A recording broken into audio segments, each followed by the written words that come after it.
sangat di bawahnya dia, ya, dari segi fisik bahkan dari segi materi. Di awal-awal podcast dia bilang kayak dia itu menceritakanlah dulu. Dylan Janiar mendadak ramai jadi buah bibir, apalagi semenjak kasus perselingkuhan yang dilakukan suaminya yakni Safno Fiartiasdi mencuat. Usut punya usut, Safno disebut Dylan Janiar ternyata telah berselingkuh sejak sang istri masih hamil. Bahkan parahnya banyak orang yang melaporkan aksi Safno tersebut langsung ke Dylan. Hingga akhirnya terungkap bahwa Safno kepergok Dylan sudah berselingkuh dengan 10 orang wanita. Fakta tersebut pun diungkap Dylan Janiar di podcast Denny Sumargo. Dylan juga membeberkan aksi manipulatif yang dilakukan oleh Safno, yakni di mana suaminya itu sempat mendatangi rumah ibu Dylan. Di sana, Safno mencoba mencuci otak keluarga Dylan dengan mengatakan bahwa keributan antara ia dan istri bukan karena adanya perselingkuhan yang dilakukannya, namun hanya karena ego yang sama-sama tinggi. Bahkan Dylan juga menyebut suaminya itu masih saja mengelak saat ditanya apakah dirinya selingkuh. Namun Dylan ternyata sudah mengantongi banyak bukti perselingkuhan yang telah dilakukan oleh Safno. Dylan tidak berhenti mencecar hingga sang suami akhirnya mengaku. Terakhir, Dylan Janiar kini sedang berusaha untuk memaafkan dirinya sendiri atas kebodohan yang telah dilakukannya, di mana ia mengaku sakit oleh orang yang dianggapnya tidak pantas. Nah, gimana nih menurut netizen yang terhormat? Silahkan berkomentar ya. Aku abis nonton konten podcastnya Bang Densu ngundang Dylan, jadi ngobrolin seputar perceraian Dylan sama mantan suami yang koyo wasu gitu ya. Nah jadi emosinya Dylan, amarahnya Dylan itu sampai ke sini.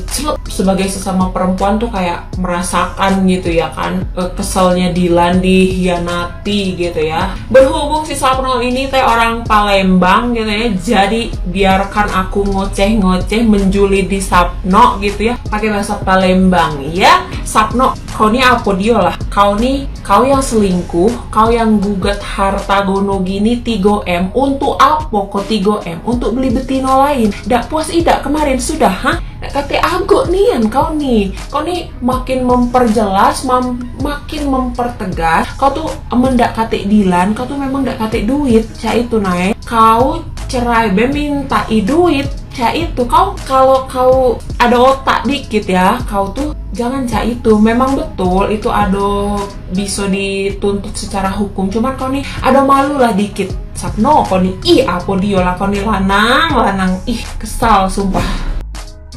Gua barusan ngeliat podcastnya Denny Sumargo sama Dylan Janiar. Suaminya selingkuh, padahal jelek ya, masih selingkuh. Jadi selingkuh itu bukan karena jelek, bukan karena ganteng, bukan karena cantik, tapi mereka bisa selingkuh karena mereka tidak mendekatkan diri kepada Tuhan. Tahu nggak? Mau apapun ekonominya, mau apapun fisiknya, kalau dia rendah hati, dia takut sama Tuhan, udah pasti dia nggak akan selingkuh. Karena dia tahu ketika dia berbuat seperti itu, dia melanggar perintah Tuhan sendiri. Jadi kalau mau cari pasangan adalah yang takut akan Tuhan, dan kita introspeksi diri, kita juga takut sama Tuhan, bahwa apapun yang terjadi, gue siap menerima risiko ini ketika gue menikah. Itu dulu. Nah, ketika kita udah takut akan Tuhan, di situ pernikahan kita tetap akan terjaga. Jadi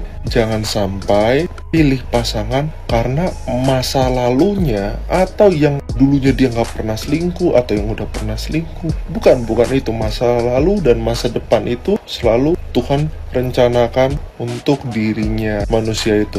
Jadi intinya terus andalkan Tuhan apapun yang kalian pilih. Jangan pernah merasa trauma, dan selalu ambil positifnya ketika ada masalah dan jalan keluarnya. Itu aja. Siapa yang udah nonton podcastnya Dylan Janiar sama Densu? Yang belum nonton kalian boleh tonton. Karena menurut gue di sini tuh banyak banget pelajaran terutama dalam parenting. Terus dia yang heboh kan ini kan podcastnya hampir 1 jam gitu.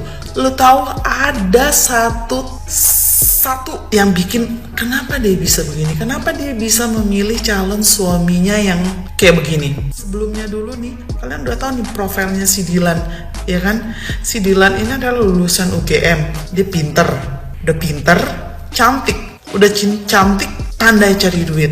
Tapi pertanyaannya, kenapa nih dia bisa memilih suami yang sangat di bawahnya dia, ya, dari segi fisik, bahkan dari segi materi. Kalau kalian perhatiin dan kalian dengerin, di awal-awal podcast dia bilang, kayak dia itu menceritakan lah dulu kenapa ini bisa terjadi gitu. Dan gue langsung gitu ketika dia menyebut, dia bilang gini, saya itu dilahirkan dari keluarga yang didikannya keras. Selain didikannya keras, sosok seorang ayah atau figur seorang ayah itu waktu dia kecil dia tidak dapat. Di situ dia miss-nya. Sehingga apa? Dia bilang ketika dia sudah dewasa kayak gini, ketika ada seorang lawan jenis yang memberikan perhatian yang lebih sama dia, sebenarnya itu sesuatu hal yang biasa, tapi menurut dia itu luar biasa. Nah, buat kalian yang sekarang di luar sana ya, buat bapak-bapak, bertobatlah ya. Calon bapak kalian tonton nih ya, tonton ya si Dilan ya. Ketika kalian punya anak, hadirlah ya, hadirlah dalam pola asuh gitu ya. Ya, kalian hadir bermain bersama anak, kemudian berikan anak itu kasih sayang yang sebanyak mungkin gitu ya ketika dia kecil. Jadi ketika dia sudah dewasa, dia tidak mencari itu dari lawan jenisnya, tidak. Bukan itu yang dia cari ya, bukan itu yang dia cari ya.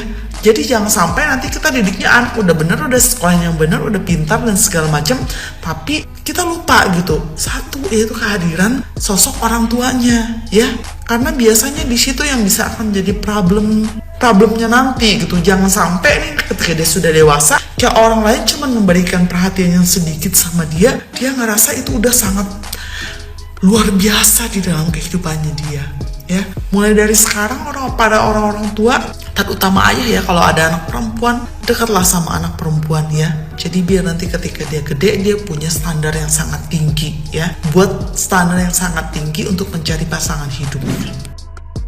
Banyak banget netizen yang banding-bandingin Ira Nanda dan juga Dilan Janiar. Mereka bilang, kenapa Ira nggak bisa kayak Dilan? Dilan keren, nggak kayak Ira. Guys, nggak bisa disamain ya, nggak bisa. Kita bandingin dulu nih cowoknya, secara personal dulu, nggak usah di relationship-nya ya. Bandingin antara Elmer dan juga si Safno. Si Elmer secara personal, dari value dirinya, dia kerja, dia pilot, dia juga good looking gitu. Nah, si Safno ini, dia udahlah nggak kerja, dia nggak good looking, oke? Ini secara pribadi dulu ya, ini belum ngomongin relationship nih. Lanjut, kita ngomongin yang di relationship. Nah, si Elmer ini, dia mengaku dia salah.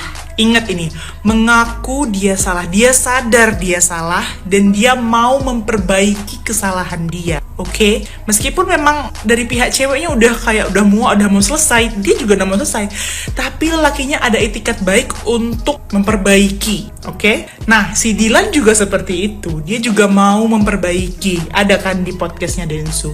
Tapi si Safno ini malah makin mengke. Oke, si Safno ini nggak sadar kalau dia salah, dia malah makin mengke, egonya makin tinggi, makin injak-injak. Pokoknya perbedaan dua orang ini, yang satu bisa diomongin baik-baik, yang satu malah makin mengke, makin ngelunjak. Makanya Dilan memilih untuk pisah. Karena nih laki-laki emang udah gak ada guna sama sekali. Beban memang. Kalian ngerti kan di sini perbedaannya, oke? Sampai detik ini si Safno itu masih merasa dirinya benar. Dia sama sekali tidak mau refleksi, tidak mau sadar diri. Kalau kalian ngikutin, dia selalu bikin story yang seolah dia tuh benar, sama sekali tidak mengaku dia salah. Jadi kita para netizen gak usah bawa-bawa orang lain, pasangan lain ke kasusnya Dilan ini, oke? Gak bisa disama-samain ya guys ya.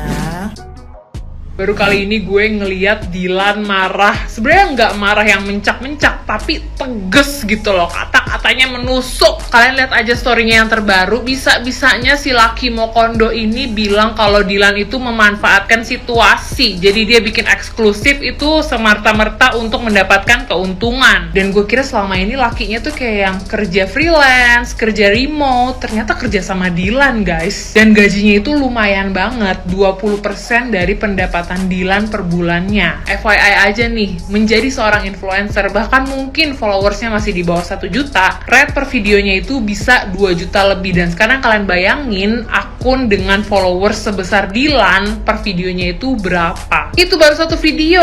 Sesuai pengalaman gue ya, banyak banget brand yang sekalinya mau deal-dealan itu bisa bundling 2-3 video. Ini gue seneng banget nih ngeliat Dilan udah sadar kalau dia adalah seorang Dilan, wanita cantik berpendidikan, lulusan UGM, bisa banget cari uang, bahkan nominalnya tuh juga gede. Cuman itu, Dilan juga bisa menjadi istri yang baik dan juga bisa ngasih seorang anak perempuan yang cantik tuh ke lelaki Mokondo itu. Sedangkan lo nih yang selingkuh dan merasa namanya tinggi. Sempet guys dia ada omongan kayak gini, iya karena namanya dia tuh tinggi makanya banyak yang pakai foto si laki-laki Mokondo ini di dating apps. Padahal mah ya emang itu akun lu gak sih? Yo, lo sendiri bisa apa? Yang lo selingkuhin ini, yang lo lawan ini donatur. Ingat, donatur selama ini. Oh ya, satu lagi nih teman-teman, tambahan. Takutnya nanti balikan lagi kayak yang sebelah, bahkan sampai hamil lagi. Enggak, diem. Yang sebelah suaminya itu pilot, say. Masih banyak yang bisa dibanggain. Kalau yang ini suaminya ya karyawannya gitu ya, say. Oke?